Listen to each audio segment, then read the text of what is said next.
మమ్మల్ని ఇట్లా నెట్టెంపాడుకు కంపేర్ చేయకండి, దరిద్రంగా ఉంది, మమ్మల్ని అవమానం చేయకండి అని చెప్పి నెట్టెంపాడుది ఆ పరిస్థితి ఉంది. అంటే ఇక నీళ్ళు ఎప్పుడు రావాలి నడిగడ్డకు, మరి మన కష్టాలు ఎప్పుడు తీరాలి, రైతు అనేటోడు గుండె మీద చేసుకొని ఎప్పుడు పడుకోవాలి, ఈ విషయాల్ని దయచేసి ఆలోచన చేయాలి.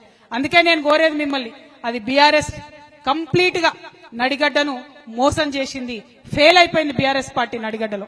కాంగ్రెస్ పార్టీ 2.5 ఏళ్లైంది వచ్చి ఏదో చేస్తామని చెప్పొచ్చిర్రు, కంప్లీట్ గా వాళ్ళు విఫలమైంది. మరి వాళ్ళ జరగాల్సింది ఏమున్నది? నాగర్ కర్నూల్లో నిన్న జరిగినటువంటి ఘటనలో మరి మాట్లాడాల్సినటువంటి అవసరం ఉన్నది. నీళ్లు రాకపోతే అడగాల్సినటువంటి అవసరం ఉన్నది.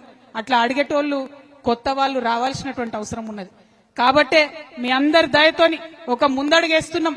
ఖచ్చితంగా ప్రభుత్వంలో ఎవరున్నా సరే ప్రజలకిచ్చినటువంటి మాటలు, ప్రజలకిచ్చినటువంటి హామీలు మీరు ఇయ్యాల్సిందే అని చెప్పి నిలదీసి అడగడానికే తమ్ముడు ప్రవీణ్ చెప్పినట్టు ఒక ఆయుధాన్ని అయితే నూరుతా ఉన్నాం. ఆ ఆయుధం, ఆ కొత్తగా వచ్చేటటువంటి ఆ రాజకీయ శక్తి ఖచ్చితంగా మీ అందరికి కూడా ఆయుధం అవుతుంది. ఈ నడిగడ్డకు నీళ్లు తీసుకొచ్చేటటువంటి ఒక వజ్రాయుధంగా మీ ముందుకు వస్తామని తెలియజేస్తా ఉన్నాం. అదేవిధంగా రంజిత్ కుమార్ చెప్పారు, మరి అత్త అల్లుడు తప్ప ఇక్కడ ఇంకో కొత్త ముఖం కనబడతలేదని.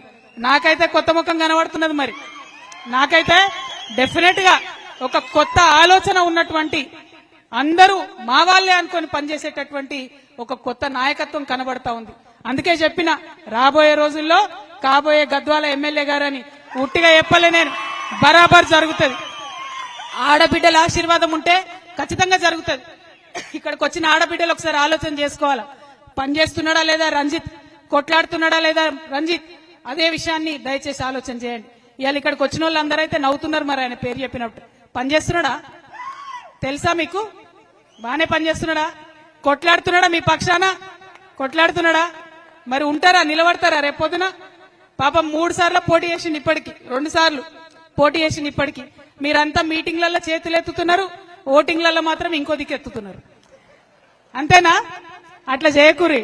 ఎందుకంటే ఎలక్షన్ అప్పుడు ఎవరేమిచ్చినా తీసుకోవాలి, కానీ మనకెవరు పనిచేస్తారో వాళ్ళకే ఓటేసుకోవాలి. ఆ విషయాన్ని ఆలోచన చేయండి. ఎందుకంటే ఎలక్షన్ అనగానే ఇక అత్త వస్తారు, అల్లుడు వస్తారు, బయలుదేరుతారు. ఇప్పుడు వస్తున్నాయి, మళ్ళా జెడ్పీటీసీ ఎంపీటీసీ ఎన్నికలు వస్తున్నాయి.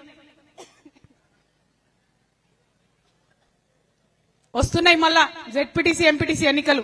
మూటలు ముల్లలు తీసుకొని దిగుతారు. నేను ఒకటే మాట చెప్తున్నా, తీసుకొని మూటలు అవి మీ నెత్తి కొట్టి సంపాదించినాయే, మీ కష్టంతో సంపాదించినాయే, తీసుకొని ఏం భయపడదు.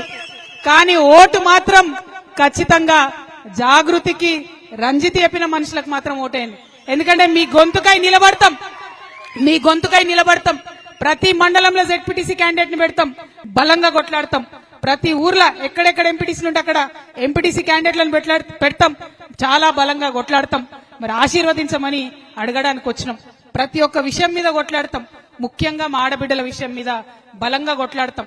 2500 రూపాయలు నెలకు మనకి ఇస్తామని చెప్పారు, ఇంతవరకు పత్తా లేదు. తులం బంగారం ఇస్తామని చెప్పారు, బాగా మెరుస్తుంది మీ మెడల బంగారం. రేవంత్ రెడ్డి ఇచ్చిందేనా? ఇచ్చిండా అమ్మా? అరే ఇచ్చిండ అనుకుంటారు మీరు, చెప్పకపోతే మరి ఇచ్చిరా రేవంత్ రెడ్డి?